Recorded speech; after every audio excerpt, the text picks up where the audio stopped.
So, Bob, as a part of spring cleaning, I thought we would actually really try this time, for serious, and answer all the emails that we've had. For a long time, I've been cataloging these emails about borderline personality disorder. Oh, yeah. So let's get to it. What do you say? Sure. So this first email is from patron Susie from Dayton, Ohio. She says, "Hi, Dr. Honda. I thought this Reddit thread asking for an explain like I'm 5." So just chiming in here. Do you know Reddit at all? Do you look at Reddit? Not. I think I've looked at it twice. So there's one subreddit, which is like its own forum, if you will, that is called Explain Like I'm 5, or ELI5 is it called. And it's a great subreddit because people ask questions like, explain general relativity. Sure. And so someone who knows their stuff will explain it as if they're explaining it to a 5-year-old. That's awesome. So there was someone that did an ELI5 Explain Like I'm 5 about borderline. Oh. So I thought we would read some people's summaries. What do you say? Oh, this will be interesting. So this person, Unit Zeron, says, "You know how sometimes you feel happy or sad, and other times you feel really happy or very sad, really happy or very sad? That's what it's like all the time." So just chiming in here, what do you think about that? They're saying that folks with borderline personality disorder have big range of affect. Right. Does that feel accurate to you so far? I mean, yeah, I don't think I would ever describe BPD that way. It's sort of like, oh, I'm happy, as opposed to, well, there's a reason, a trigger that might set off, usually not happy. Right. I feel like this is one of the things that is focused on. It's focused on in the DSM, by the way. Yeah, but we all understand the DSM is not your pathway to understanding any personality disorder. No. It is a list of behavioral indications that a clinician can reliably use as a way of zeroing in on a diagnosis. Yeah. It's not a way to understand what's happening. No. And this highlighted notion of being really happy and really sad is what causes people to confuse borderline with bipolar. Right.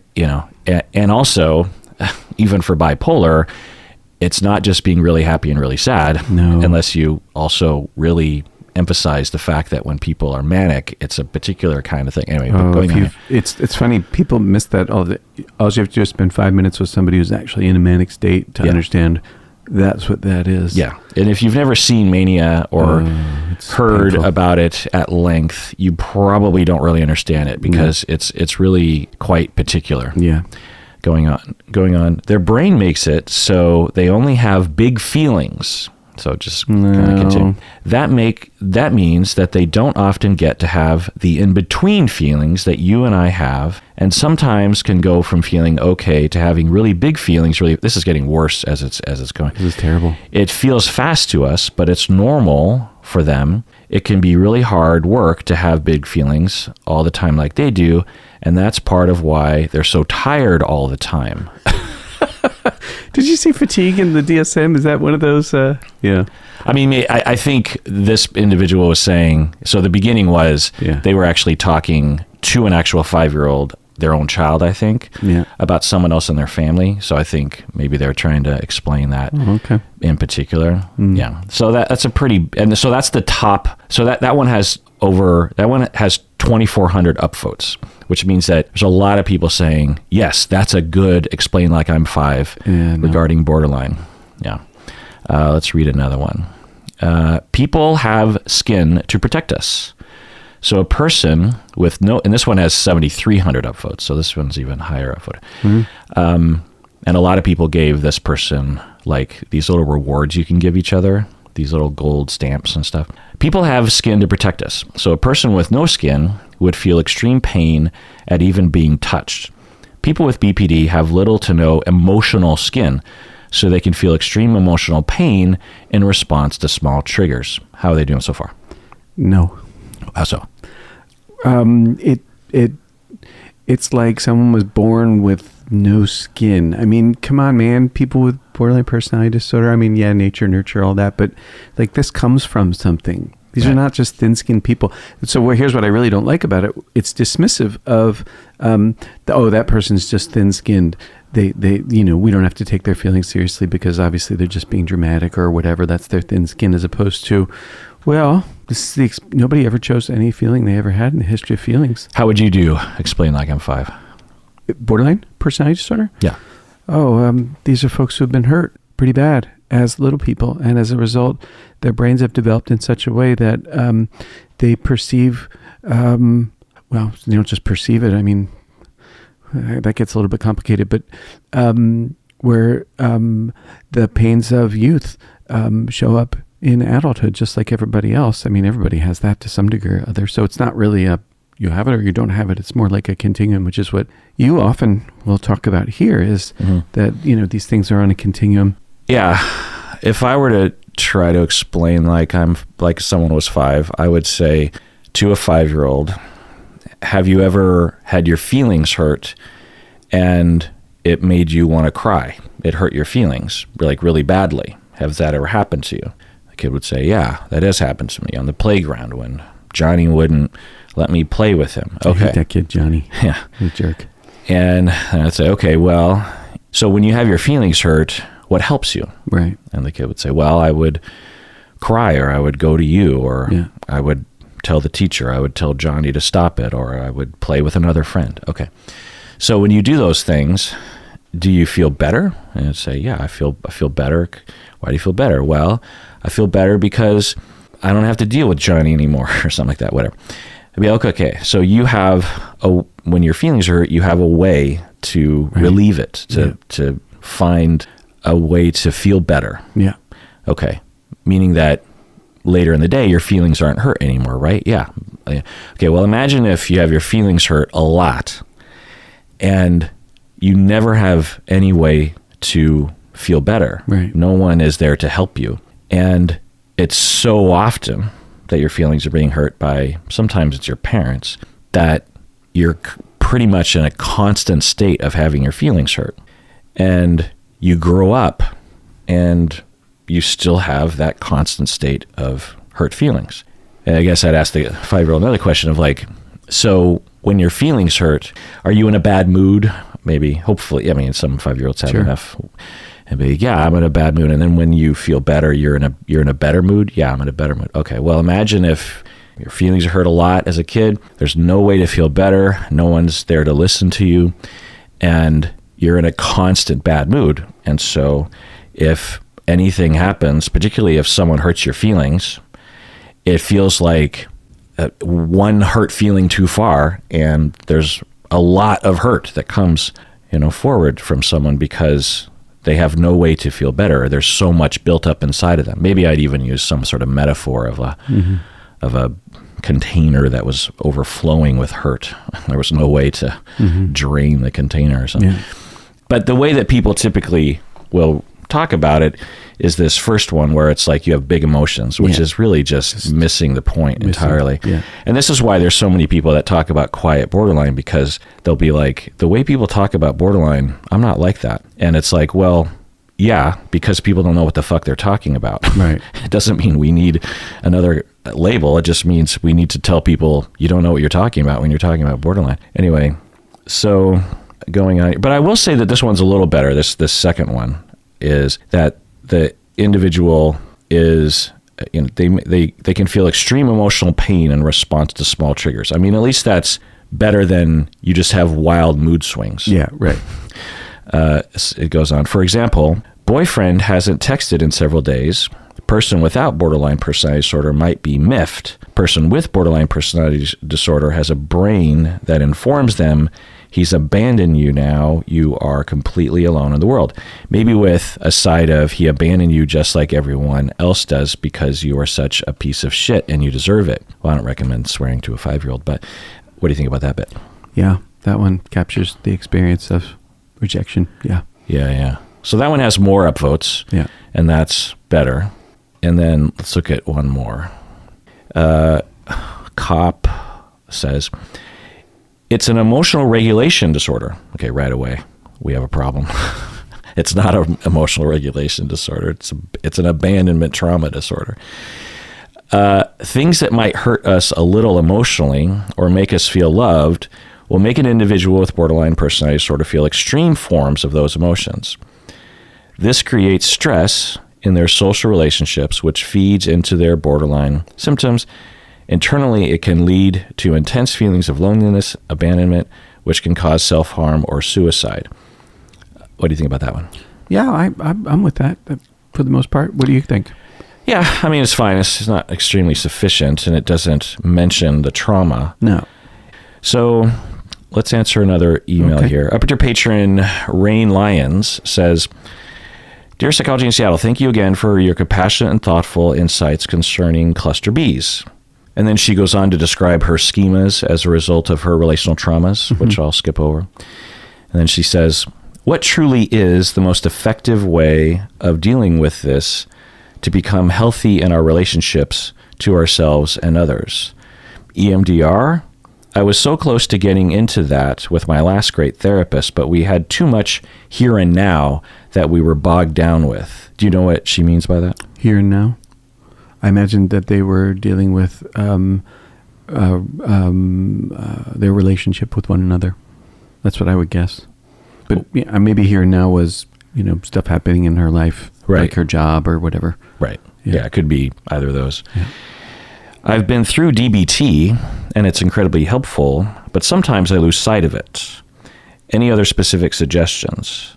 So she's saying, I have a lot of issues in the cluster B area, whether that's borderline or histrionic or narcissistic.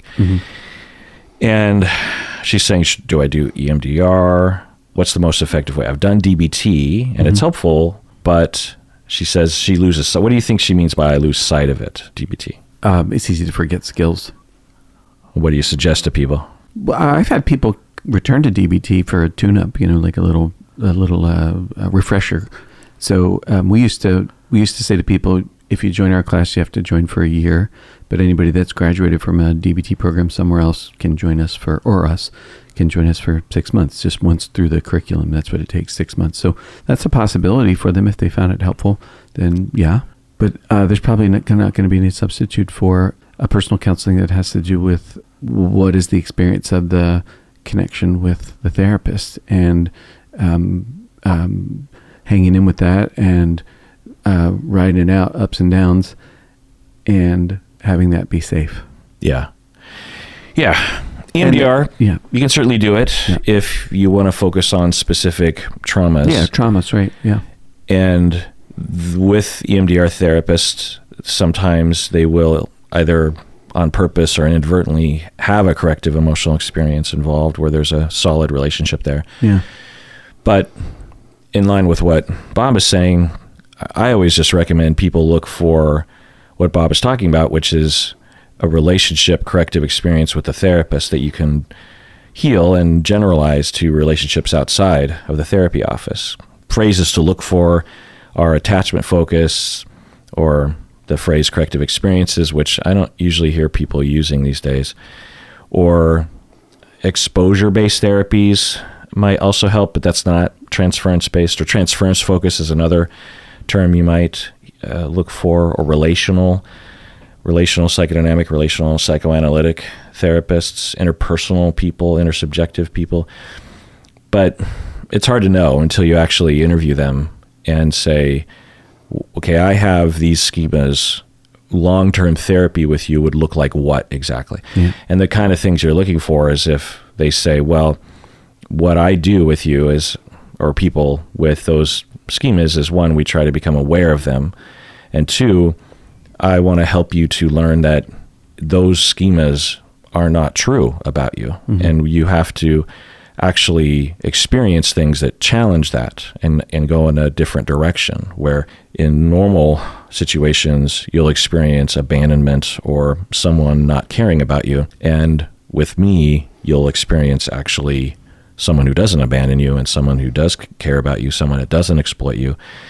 And neurologically, over time, things will change. And so you'll just be less reactive and less likely to assume that those things are happening in the outside world. And so that's what you look for. The sad thing is it's hard to find, and you could call 50 therapists and maybe one or two would say the things that I'm saying, and both of those therapists might suck or not really know what they're doing. So, I hate to put it out there. Now, there are a lot of great therapists out there listening. There's a lot of people listening who have great therapists. Bob's therapist, is someone that's great along these lines. Yeah. And they're out there, but it's hard, but it's recommended for sure.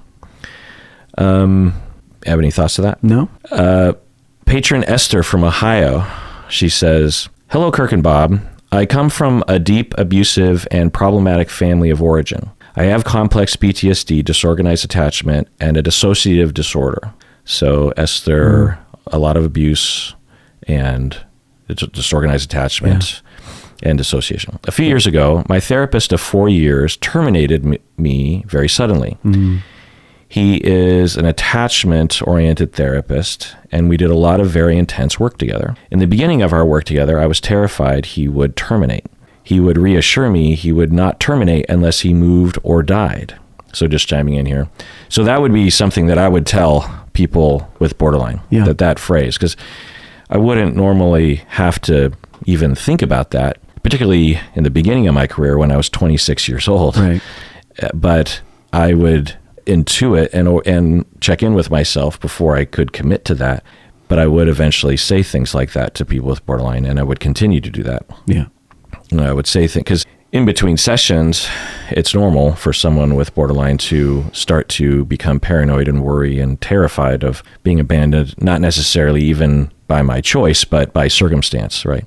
Like changing jobs or that sort of thing. And so I would feel compelled to tell clients, I love Seattle, so I'm never leaving. I'm never moving. I can almost guarantee you that.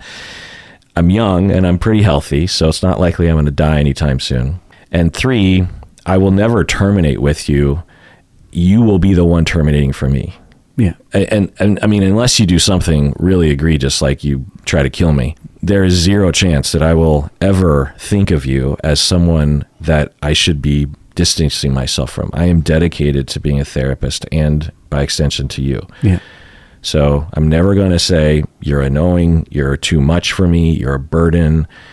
I don't like the way you talk to me or think about. I'll never do that because I know what's happening. I can see what's happening. And I'm not going to say it's not going to hurt my feelings. I'm not going to say it's not going to stress me out, but I will never leave. You can leave me whenever you want, but I will never leave you. Yeah. And I might have to say that for 15 minutes every session. Sure. Because it's part of the corrective experience. A lifetime of feeling abandoned, being abandoned, it's not going to just go away overnight because some therapist said one time, hey, nope, as far as I know, I'm not retiring anytime soon, so I'm here. Right. Yeah. And I don't know if you picked up on it, and if I really kind of poured it on, which I would do at times because I would really want it to be felt by them. Mm-hmm. I wasn't just informing them of a data point, right? Yeah. The way I role played it. I was really trying to get under their skin because I want them to feel it. Right. Because it's true. And I might even say things like, when I decided to become a therapist years ago, working with someone like you is exactly why I wanted to be a therapist. Right. And I'm also very angry at a lot of therapists that will terminate with clients for reasons that boggle me. So there's a lot of passion inside of me, independent of you, honestly, that would cause me never to leave you. But in addition to that, I like you as a human being, and I like working with you. I look forward to talking to you. And I will just never do that. It's just not in my soul. I'll do everything I can possibly do to avoid that. I want to reassure you that, and if you ever want me to reassure you that, I will reassure you that. So similar to if you have a spouse or a friend or a family member, imagine if they said that to you, right? Like, no matter what happens here, I'm never going to divorce you, or I'm never going to break up with you, I'm never going to leave you. Yeah. Because of all these reasons, because of you, because of us, because of me and my values, it just feels better, There's that whole thing that got mentioned earlier about the happy feelings that folks with borderline personality have. And in the DSM, they talk about idealization of another human. But I was thinking about it the following way. If you've had a life of abandonment, abuse, mistreatment, rejection. When somebody shows up who cares, you're going to be elated. Mm-hmm. That's like going through the desert and finally getting a drink of water. Mm-hmm. You're definitely going to be focused on what it's like to have your thirst quenched Mm-hmm. and want some more of that. Maybe have mixed feelings about it. Maybe be scary to trust that there really is going to be another cup of water there waiting on you. But nonetheless, when you think about idealization, that's really what it is somebody who's gotten soothing after a life of never being soothed. Mm-hmm. So, Bob, let's take a break. We get back. More questions about borderline. What do you say? Yep. All right, we're back from the break. With you, Bob, if I might ask, you have a similar desire and need and trauma. Yeah. But it doesn't manifest in idealization, right? Oh, I think it has. I don't think I wouldn't say to an extreme. Well, how would I know?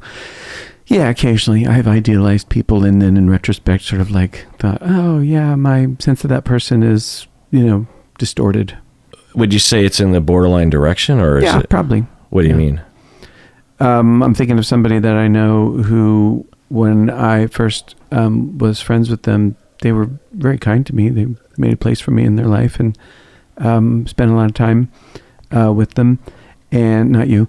And although it's true, you and I, when we first met, that's true. Did spend a lot of time. I lived at your house for parts of each week. Yeah. Yeah. In retrospect, I look back on that and I see ways in which I was idealizing of them that ignored some of the parts of that friendship that were unwholesome for me. Mm-hmm.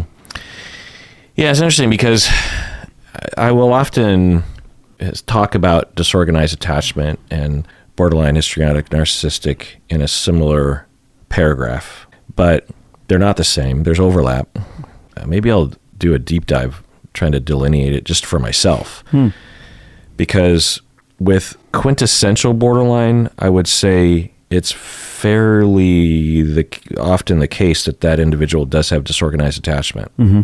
Exhibits what I would call disorganized attachment. Yeah. But not everyone with disorganized attachment manifests in a borderline way, which is kind of interesting because I would not characterize you as even being close to, say, even 20% borderline spectrum, really. Yeah.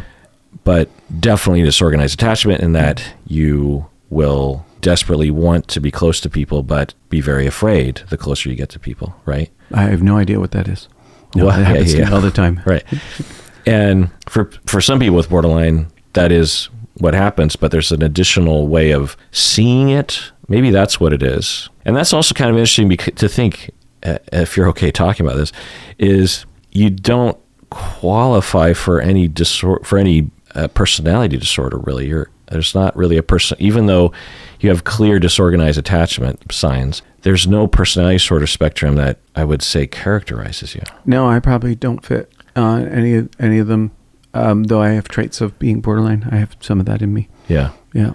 I don't think I have narcissism. I might. I don't think so. I haven't noticed that. I'm not histrionic. I'm not. I mean, maybe paranoid, but not paranoid. Maybe not OCP. You're not a perfectionist. Not dependent. You're not a perfectionist, right? I don't think so, no. Yeah, you're not antisocial. For sure, you're not antisocial. Yeah. Yeah. That's interesting, though, to think that we don't have a common personality disorder spectrum that would describe your issue, because your issue is just as significant as any personality disorder.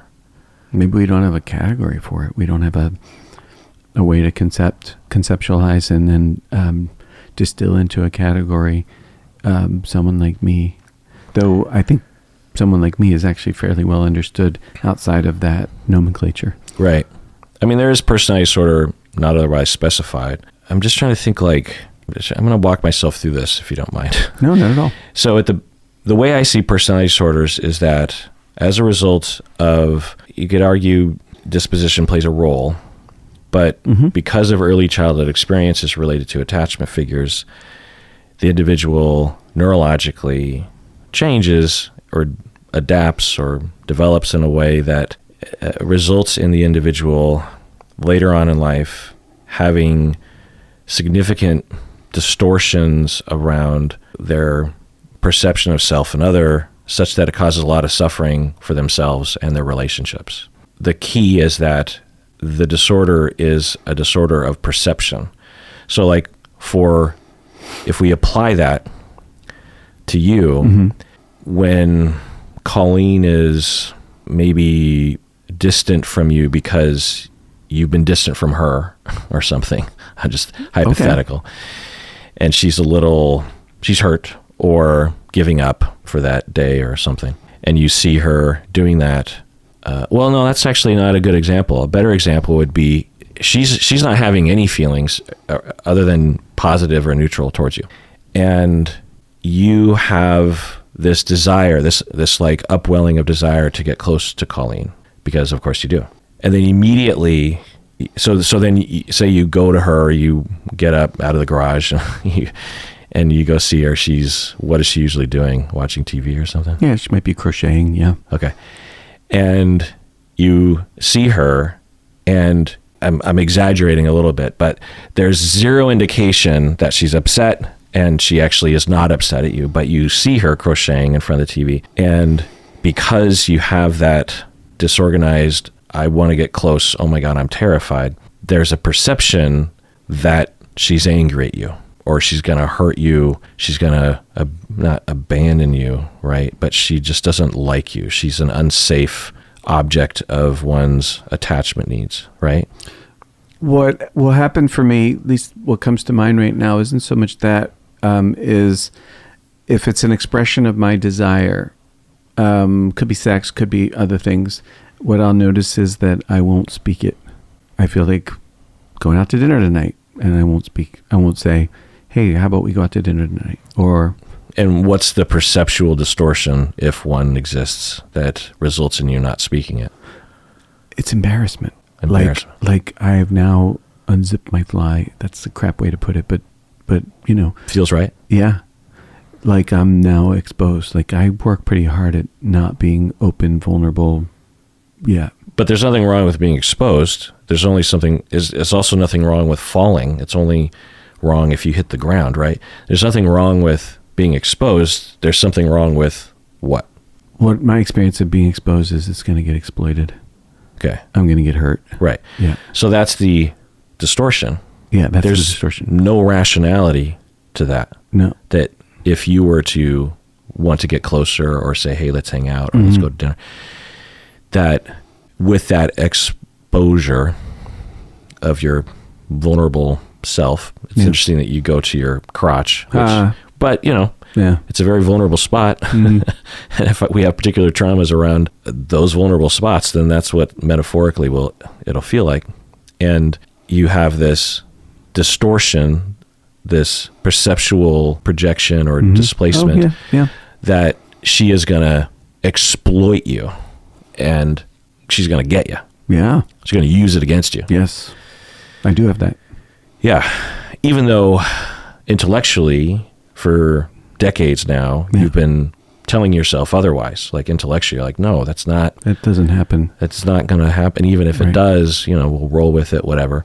But it feels so overwhelming, the fear, and the thoughts are so overwhelming and intrusive, you'll go back into your garage. Oh yeah, for sure. Yeah. Yeah. Like there isn't really anything about me Colleen doesn't know, isn't aware of. And I still feel like there's parts of me, even the things that she knows that she doesn't know or wouldn't like. Right. Yeah. And so that is the basis of a personality disorder to me. Yeah. There's just not a name for that in the DSM. For that one. Yeah. If you could make up a name for this, what would you call it? Like, you know, we would call borderline like abandonment schema or abandonment trauma. What would you call this one? Shame-retribution. Shame-retribution. I'm ashamed, and also there will be retribution on me. Shame. But I don't love Shame/retribution. Yeah. Yeah. So I'm ashamed. Yeah. And I'm shameful. Yeah. I should be ashamed. Right. There's something shameful about me. Yes. I'm going to experience retribution. Yeah, for sure. Retribution. Tell me more about that word. Oh, righteous rain of fire. Like not just a slap in the face, but like a flurry of blows. Yeah. Yeah. When I was a kid, did I tell you this story?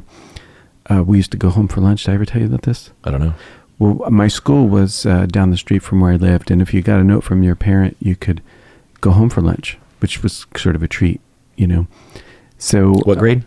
This would have been maybe third grade. Yeah, I think it was third grade. How far do you live from school? 3 blocks. Oh. Yeah, like I lived about 100 yards, maybe 150 yards from my school. Yeah. Yeah, it's still there. Oh, actually, it got knocked down. It's now just a field. It's weird. That happened a couple of years ago. Probably because there's no kids that live in that neighborhood anymore. There's a new crop, but the school got sold years ago, and then anyways, it doesn't matter. So I got a note to go home for lunch, and I got home. My mom made me an egg sandwich on toast, which was really good. Like egg salad sandwich? Not or egg just salad, an egg, just a fried scrambled egg. eggs on a... Oh, scrambled eggs. Yeah, scrambled eggs on a piece of toast with some butter, and I was sitting at the counter eating it, and it was this girl's birthday at school, and I didn't want to tell her whose birthday it was. I didn't even want to tell her it was a girl. So she asked me who it was, and I didn't say. And she asked again, and I didn't say. And she asked again, and I wouldn't say, and she started to raise her voice because I wasn't going to say whose birthday it was. And the more she raised her voice, the more I didn't chew. So I had this wad of toast and egg chewed up in my mouth. And she's screaming at me because I won't tell her whose birthday it is. You know, and I'm thinking she could call the school and whatever. And, you know, I don't know what's going to happen. And finally, she just got fed up with me, and she stomped off and went upstairs. And Jesus Christ. God damn. Golly, that's awful. That's the kind of shit that goes on at my house. Yeah. She's 82 years old, and she has Alzheimer's, and it's getting worse, but it's not much different. It's still not different. She won't do this with me anymore because I have distanced myself immensely from her. My sibs who live nearby, you know, they have a different kind of relationship with her, and some of that's based on her need for care. And she'll still mistreat, and she's really sensitive to my mom's dementia side. Pretty fucked up. What do you think? What do you think she was going through in that moment with the egg sandwich? Was she feeling rejected? I think that she sees herself as innocent, and therefore, why wouldn't somebody want to just go ahead and be plain and open with her? Because she hasn't done anything bad or wrong to incur, in this case, my reticence. So I'm behaving in a really unjust way towards her because she didn't do anything bad or wrong. And so she felt like your reticence was an act of, you thought she had done something wrong, and you were... I think she sees herself as innocent, and therefore any response I have is completely unreasonable because she hasn't done anything to earn me being shy or reticent. So what's wrong with me when I have, when I refuse to do something, there must be something wrong with me. And is it possible that she felt rejected? Yeah, I'm sure she did feel rejected. Like at the foundation of it? Yeah, no, but for sure she felt rejected. Yeah. And unjustly so, because... Right. So rejection and unjust rejection. My mother. Yeah. That's it. Yeah. I mean, to be clear, it doesn't make any sense, Not that rationally. she would interpret it that way. It's like, one, who cares? Two, how about some emotional regulation in the moment? Yeah, right. Your kid just whatever, Also, it's not hard to intuit some possible candidates as to why a third grader would not want to answer that question. Maybe they have a crush on her, or... Of course they did. It was Jennifer Lush, man. Really cute. Jennifer Lush? Yeah. I mean, that's a stripper name right there. Lusch, Lush. So, yeah. Yeah, well, that's awful. It's an awful, awful story. And of course, it's one among thousands, right? Yeah. I mean, to just scream at you and just storm out of the room, like, Jesus Christ. Like, what do you do with that? And then your own shame was why you were not answering the question to begin with. The historical shaming resulted in you not wanting to answer that question, because it's interesting how that dynamic played out. Because if you would have just answered the question in a different universe, in that moment, she would have just moved on. Yeah. She wasn't on a mission in that moment to scream at you and emotionally abuse you. But because of her sensitivities, your mom and your dad resulted in you having this shame retribution dynamic. Yeah.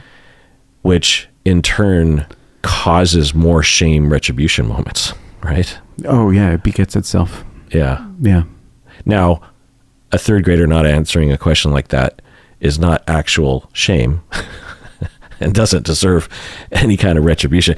I mean, I can't tell you how many times I'll be talking, particularly to quiet third graders, and you'll ask them a question and they don't answer the question. Yeah. Like, it's a part of life. If you're not used to that, particularly as the parent of the child, because I'm guessing you had other behaviors in this vein, and the fact that they just couldn't roll with and be like, well, I hope you have fun. Yeah. Or kid's going to tell me whose birthday it was. So, okay. Yeah. Somehow get your life without that data. And clearly she's been through some stuff and didn't have enough therapy in her life to recover from that. And yeah, that's pretty awful. And I've never heard that story before. I would remember that. Did you ever swallow? No, I didn't finish lunch. Just walked home or walked back to school or what happened? I think I spit what I had in my mouth out and I left the plate. That's interesting. You spit it out. Yeah. What do you think that was about? It was kind of gross in my mouth. It's sort of been there for a long time, just mushed up egg. Was it a freeze response? Oh, for sure. Yeah, and then it was like a shame response, like I don't deserve to eat. Huh. Wow. So I won't eat. God damn. This is like a prayer for Owen Meany. John Irving chapter. Yeah, I put this one in my book. Like a dark moment. Yeah. And a complicated childhood story. There's so many symbols in that, right? The egg sandwich, the coming home. Hey, Mom. Hey, let me make you a sandwich. And then this whole thing happens. And it's somebody's birthday at school. We're having cupcakes. Oh, whose birthday is it? And then clam. And then you spit it out. Yeah. And you didn't want to eat the rest of the toast. No, it would have been shameful. It would have been a bad thing to take that food, to take it to. What do you mean shameful? Like, now I'm not only have I frustrated what she wanted, I'm going to actually take something from her. Wow. Yeah, like it's selfish of you. Dude, that shit is with me all the time. Not the egg sandwich. I mean, that comes and goes because I remember. But that theme. All the time. Yeah. Yeah, I feel like that story really encapsulates a lot. Yeah. And of course, pre-third grade, you have a lot of experiences that are leading up to that. On the table, yeah. So by third grade, it's already locked in stone. Yeah. And my parents should not have had children. They just shouldn't. Yeah. They're not bad people, but they were just not prepared to be parents. Yeah, god damn. Of course, their parents probably shouldn't have had children either. Oh, you have a copy of Love's Executioner on your wall there. I do. We were assigned it when we were in graduate school. I already read it twice by the time we got to grad school. And for those who know, it's by Irvin Yalom. And it's 10 chapters on 10 clients. That's right. It's a really great book. If you want to learn about therapy, he's a great one to learn from because he writes in a very personal way. He writes very matter-of-factly, and he does not make himself out to be any kind of saint. He's a good guy, but it's like he's not shy about just saying, his opinion about stuff or his transferential responses to counter-transferential responses. And he's pretty plain about that. But he also writes in a really articulate way. And if you want to learn about humanistic psychology, Irv is a good guy to learn from. Yeah. And we were assigned this book in our first quarter, I believe. Which class was it? Do you remember? I feel like it was pro-sem in my head. Really? I mean, that would make sense, right? Yeah, it would. And I gave my copy away at some point. So you did, huh? I rebought it. Oh, good for you. Yeah. Yeah. So Shame-retribution. Shame-retribution fits that scenario. Yeah. Shame-retribution. And not just like kind of shame, but like very definitive, pointed, seemingly obvious shame, right? Seemingly obvious. There's no question about it. You're definitely shameful. There's something shameful about you. Yeah. Your mom leaves the room because if I were in that, because I'm such an eater with food, me and my family, we're a bunch of eaters. That's like a food. And I'm just imagining myself with my pre-third grade years that were different than yours. And I had something like that happened. I definitely would have finished the rest of that egg sandwich because it's lunchtime and I'm not going to not eat. Plus, why not eat it? So the fact that she's gone out of the room, like to me, I don't know why that kind of sticks out to me as sort of a why in the road. I hear her foot stomping up the steps with these wood steps, and hear her bedroom door slam shut. God damn. I mean, and nobody else is home. My brothers and my sister were at school. They didn't come home for lunch that day. So did she ever recover? Like, she never said she was sorry. She never acknowledged it. God Nothing. Damn. Just. Another. Oh, whose birthday is it? I don't know. Whose birthday? I don't like, it's so bizarre. Yeah. And that difference between me as a third grader, even if that had happened, that it's strange that I'm focusing on that. It shows so much that you would not police, but that it was obvious. Look at me. I'm a piece of crap.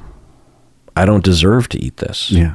She made this for me. I'm so low. I'm such a piece of shit that I don't even deserve, even if no one's around and intellectually I know this is just going to get thrown away, but I'm such a piece of shit. I don't deserve to eat this toast. Yeah. Like that's how low you felt about yourself. Oh, it's still the case. I still have shit like that in me. Yeah. Yeah. Yeah. Yeah. So I don't know what we call it, but it definitely belongs in the book somewhere. Well, I don't know. Shame-retribution. Shame/retribution. Yeah.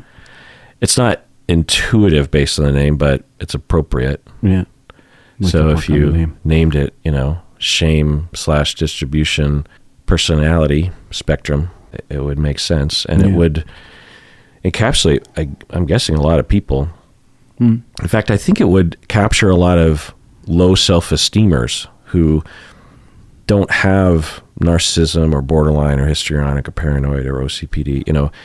They don't have these more noticeable. And I wonder if shame-retribution personality is not discussed very often because folks like yourself don't bother other people. Mm-hmm.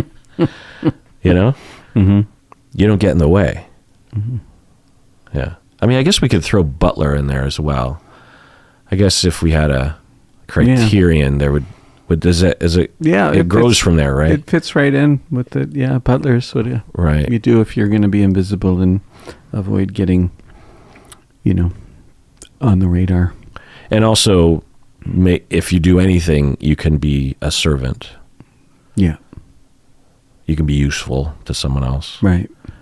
But you don't get on people's cases if they don't let you be useful, right?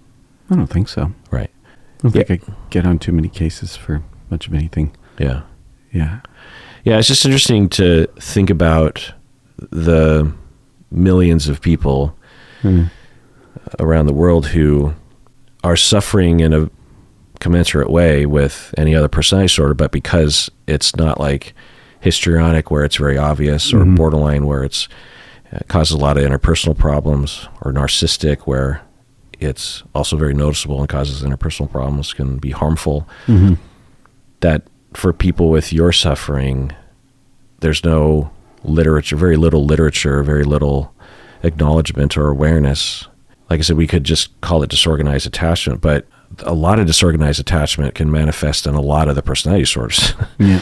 So it's like, what is it about you? Do you just have no personality disorder? But I would say that in my definition of what a personality disorder, that perceptual distortion based on trauma, that is very hard to shake. To talk to someone with borderline and convince them that they're not going to be betrayed and they're not going to be abandoned, or that they're worth not being abandoned and that they can trust other people.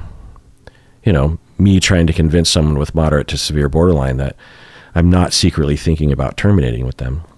And all the evidence is to the contrary. The client will still believe 100% that I am thinking about abandoning them, and I do want to desperately terminate with them.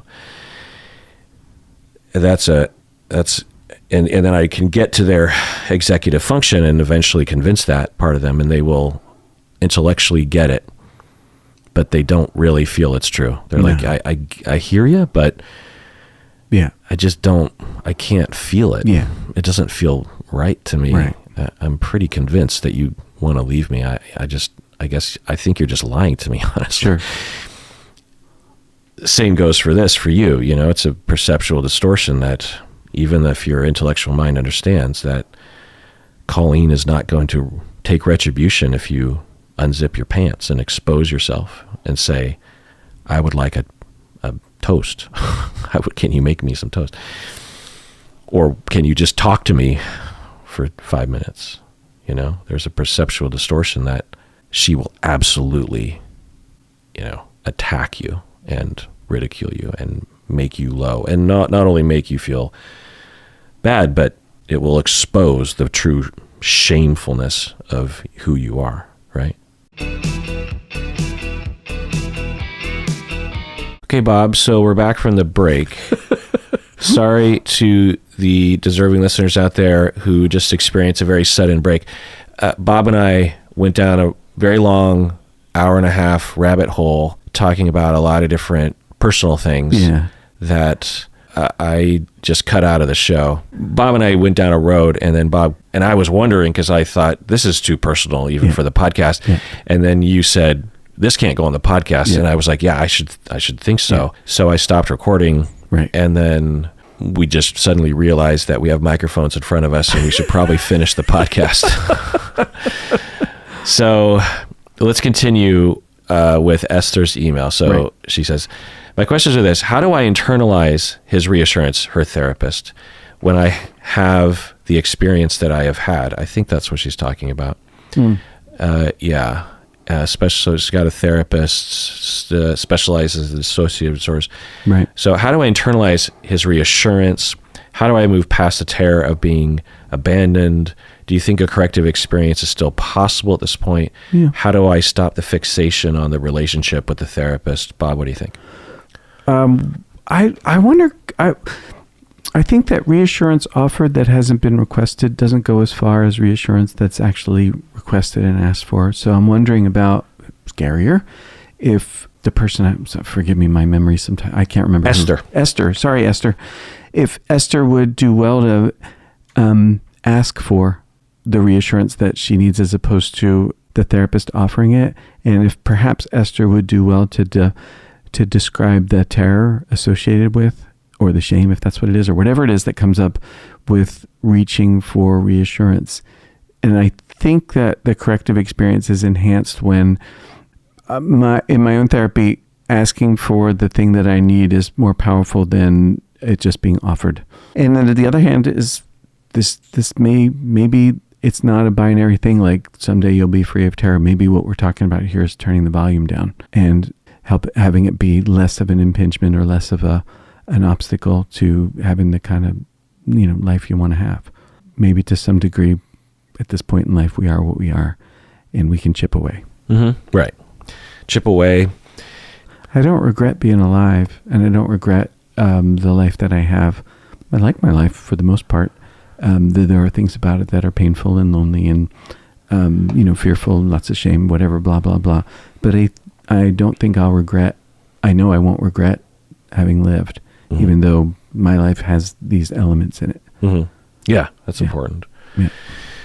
Patron Christina says, "Hi, Dr. Honda and Bob. Do you think it is possible that disorganized attachment has the least information on it because those affected are so unlikely to get help?" What do you think? Well, you said as much a little while back. You're like, maybe they don't have a name for this because, people like me, we don't make any noise. We don't, possible. I don't actually know the answer to this question, though. What do you think?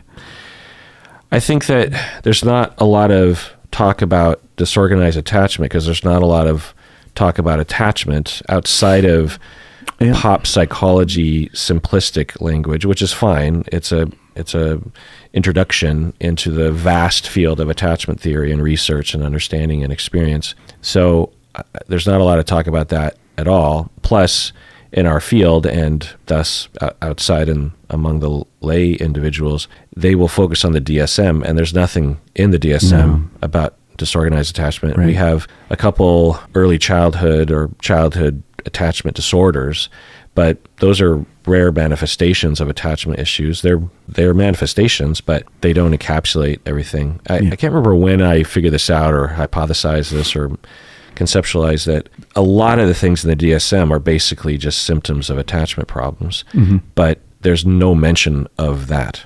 Yeah. So, and I get it. The DSM is not set out to do that, but it's almost like, and there have been other authors and groups of authors who have come forward with different DSMs, if you will.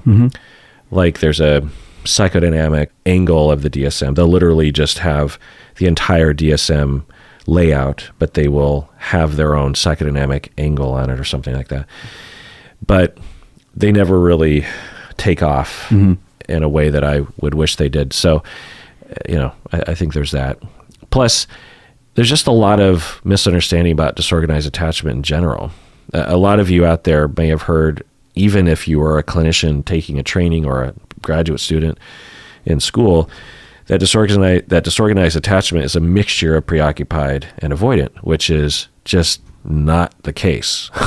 I mean, you could make an argument that that's like a topic sentence, maybe, but it really does not describe it and is a massive misunderstanding of the observed behaviors that were first observed by Mary Main and Solomon, I believe, were the ones who came up with the disorganized angle. Ainsworth first did the strange experiment. Yeah. And if I remember my history right, they identified secure, preoccupied, and avoidant kids. Yeah. But then 10 years later-ish, Solomon and Main replicated the study and found that there was a rarer fourth category of disorganized or fearful attachment. So patron Ashlyn from Idaho says, I'm curious about how growing up with a parent with borderline can affect a child's development in your experience. How does growing up with a parent affect the development of a child? Bob, what do you think?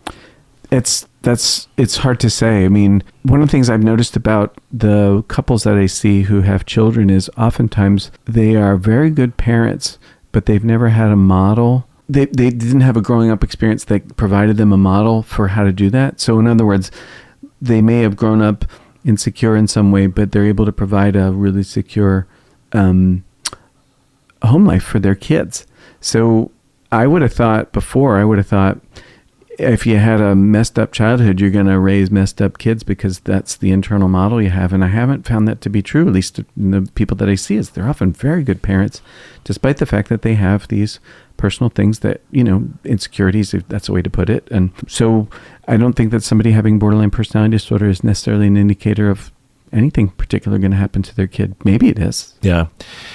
Yeah, the distinction I think has to be made of all the different manifestations and presentations of borderline. I think what you're talking about, Ashley, and I didn't read your whole email, and I'm just going to summarize it. Basically, you're saying that you grew up with your mother who had, you say, fairly severe borderline, and that you were the emotional support child, as your therapist puts it, and that as a result of the emotional trauma that you've been through, you've had a lot of suicidality, a lot of complex PTSD, depression, panic. And you say here, so much of your content about people with borderline is based on an empathetic and understanding perspective. I find that so hard for me to accept that. And she goes on to kind of explain that. And yeah. Makes sense. Yeah, absolutely. I do that because that's how I think, even of abusive borderline people. Yeah. I've worked with a lot of people of various genders who had what I would conceptualize as borderline, who were absolutely really awful to their partners, to their children. They would overreact. They would get triggered. They would be very vindictive, very sure of themselves, and a constant emotional abuser of the people around them, making people walk on eggshells, maybe literally being physically abusive. That happens. Yeah, it does. Borderline can be the basis of that. But to say that borderline people do that is not true. Yeah. It's just a potential factor. And of course, you could be abusive and not have any personality disorder. Right. But yeah. And if you, and I know a lot of people will agree with you, that the way that Bob and I talk about it, it might feel hurtful because you had someone with borderline and maybe in your life, and maybe our perspective is accurate, but it de-emphasizes the destruction and the abuse and the horribleness that you went through. We wouldn't want to do that. Yeah. So there's a lot of angles to this, and I deeply apologize for that, because if it came across like somehow it was discounted that you went through that, it's not okay. It is not okay. And you ask, how can having a borderline parent affect children once they become adults? So the thing that I will say, and this is to piggyback on what Bob says, is you really have to zero in on the behavior, not necessarily someone that has borderline. Mm-hmm. Because whether or not they have borderline is maybe a factor, but really the thing that happened was you were abused. Right. You were treated in a way, and you could say there's a particular flavor of abuse that would happen from a borderline parent. Someone that does depend on you, someone that is very, very sensitive to your rejection, to real or imagined rejection from you, even when you're 4 years old. Like for you, Bob, the egg sandwich thing, mm-hmm. I don't know what diagnosis you would say your mom had, but it's in that vein of, so you're going to interpret your 7-8-year-old son saying, or just not answering the question as to mm-hmm. whose birth, you're going to interpret that as a massive rejection of who you are. And you're going to regress to a place where you're basically 5 years old or 10 years old, and you storm up to your room and you slam the door like you were when you were a kid. It's not rational to do that. No. So there's a flavor of abusiveness and emotional destruction that can happen from someone that's borderline that might be different from someone else, say narcissistic or someone that doesn't have personality disorder. Right. And so, but it's really the abuse that we want to talk about, the control, the guilt tripping, the denial of your needs, the abusive enmeshment. So if we focus on the abusive enmeshment, which is what it kind of sounded like, was that as adults, typically, not everyone, because of the early childhood experience of having someone just completely dominate you emotionally and not let you be yourself and not be attuned to you, then for the adult, they will have a greater likelihood of not being in connection with themselves. They don't know their needs. They don't know their wants. They don't know their emotions. And this can be really pervasive. This can be very difficult. Yeah. There's a lot of clients that I work with for years trying to help them to get in connection with that. And even as they get in connection with it, there's a lot of confusion. There's a lot of, so what do I do with these feelings? Right. And a lot of backstepping. So that's one. Two is a lot of anger, sometimes passive and hidden, but a lot of rage and anger that's justified, that can be there for the child and the adult, and having never expressed it, you know what I mean? Right.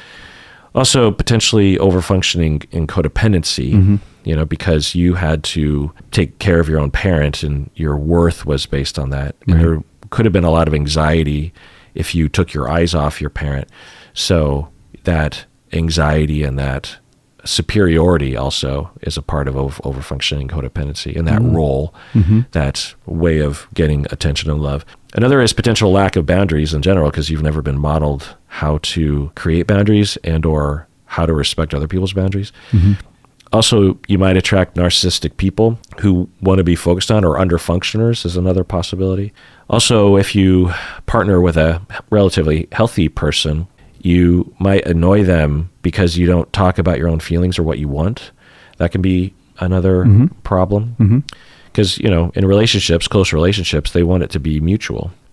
One, because it doesn't feel right for it not to be. And two, because if you don't offer your own selfhood into the relationship, it feels rejecting. It doesn't feel like you care enough. You know, when I talk with a cashier at the Home Depot, I'm not offering myself up to them. And even if they wanted me to, I would say, no, thank you. But if my wife wants me to open up and offer myself, my vulnerability, my needs, my underbelly, if you will, right, then I will want to do that because I value the relationship. Right. I see it as, this is where I do this. Right. And if you don't do it with anyone, other people can misinterpret that as you're treating them like the cashier at the Home Depot. Right. It feels bad. It's rejecting. It's not your fault, but that can be an effect. That's the experience, yeah. Another question you ask, how are we supposed to ever let go of the bad blood towards that parent, let alone view them with the empathy that seems to come so naturally to you? Oh, wait a minute. Now, hold on a sec. I do not feel empathic towards my folks a lot of the time. I feel angry a lot of the time. I think, though, that what that tells me isn't so much about them as about me, is about this undigested pain, if that's an okay way to put it, that deserves or needs my attention. So I think it's important to talk about to talk in a non-judgmental way about the psychopathology, if that's a way to put it, or insecure attachment, whatever. It's important to talk about it in a non-judgmental way, but that doesn't mean that we don't have feelings. I don't think being angry is not the same as being judgy. And even if I am judgy, so what? Sometimes I feel really angry and judgmental, and there it is. Yeah. I don't feel empathic a lot of the time. Meaning that last time we were together talking about this, you said, "Oh, I've never heard you say that you see your dad as a good guy." My dad was a good guy. My mom's a good person too, but I also have some painful feelings. Yeah. Anger, shame, fear that come up in those relationships. Yeah. I think there's a wisdom that emerges over time. Yeah.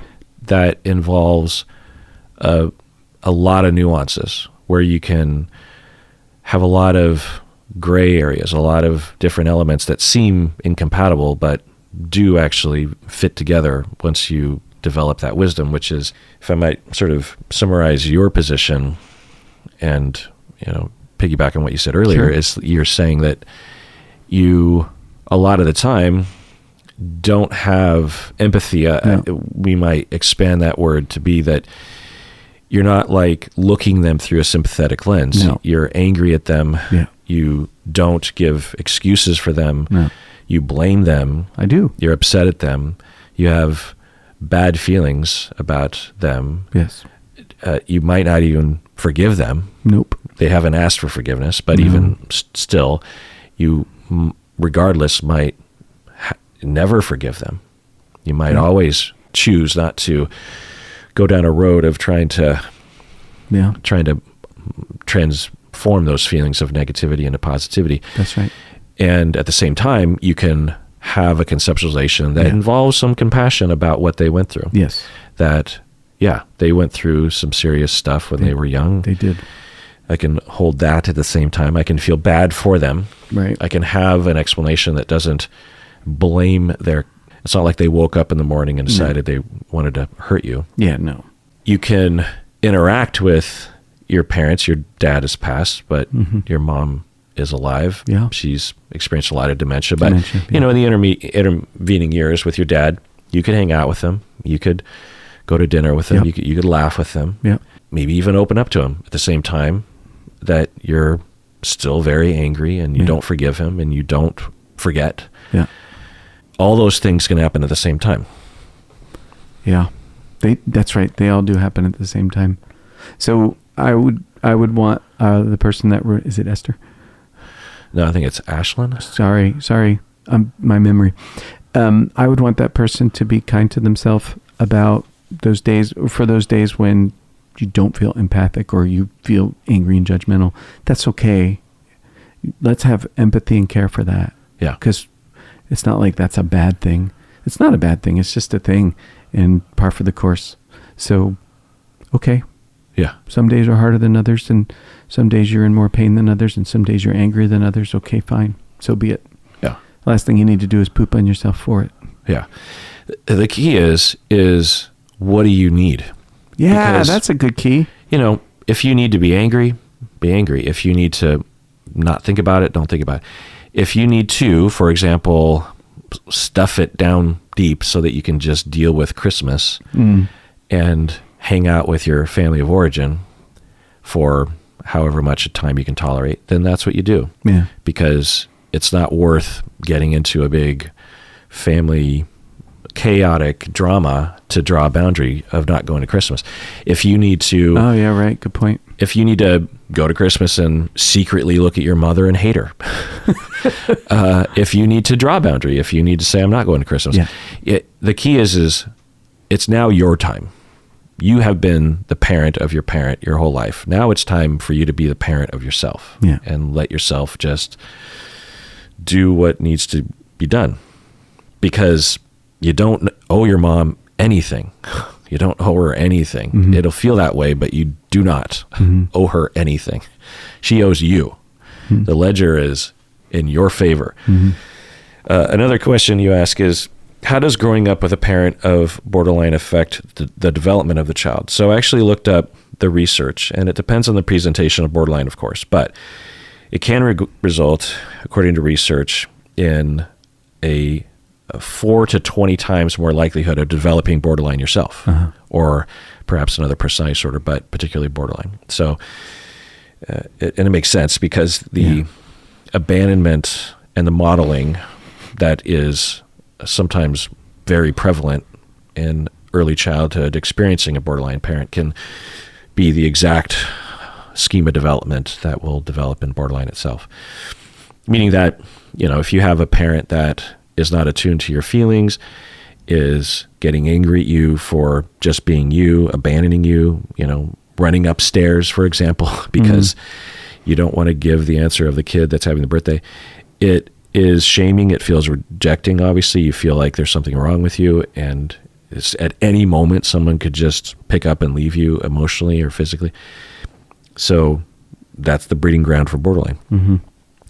Another result in the research is attachment insecurity. Of course, it makes sense, right? If you have a borderline parent, you're much more likely to have attachment insecurity, particularly disorganized, actually. You're more likely to develop passive-aggressive or dependent personality or paranoid personality disorder. You're more likely to have poor emotional regulation. You're more likely to have greater fears of abandonment related to borderline. You're more likely to have a shameful self-representation. Something wrong with me, like Bob's feeling of defectiveness at the core, right? There's a representation of the self of shame, just inherently. Yeah. And higher rates of depression, 7 times higher rates of depression for adult children of borderline parents. Wow. Rumination, which is a research term that refers to ruminating on negative things or past behaviors of yourself that you're ashamed of. Self-criticism, excessive reassurance seeking, more psychiatric disorders in general, like ADHD, for example. Oh, really? Yeah. Low self-esteem, obviously, and higher chronic stress. So a lot of unpleasant results, potentially. But it makes sense, right? Yeah. And really, again, we should be focusing on abusive, because I've worked with borderline people who have children, and I've worked with families where one of the parents were borderline, and the kids didn't exhibit any of these risks because, for whatever reason, the borderline parent didn't interpret child or their own children's behavior as abandoning or betraying. They would only get triggered by their partner or their therapist or their friend. Right. And they, to some extent, were even better as parents because they would pour a lot of their goodness and goodwill towards defenseless little ones. Sometimes it can be the same with pets. Some people with borderline can be very good as pet owners, but it can go the opposite direction. You can have a borderline individual who is not particularly triggered by partners or friends or family, but it's particularly triggered by kids.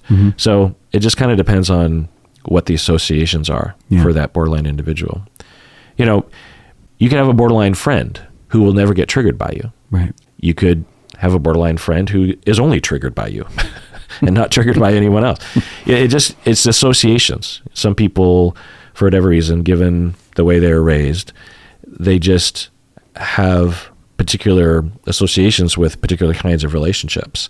Now, for some people with borderline, the problem is such that every relationship is associated with it. So I'm not saying that people with borderline always have this bifurcation or something. But so, Bob, this episode is getting a little long. I want to answer all the emails about borderline, but let's make the rest of this episode just for patrons of the podcast. What do you say? Oh, lucky few.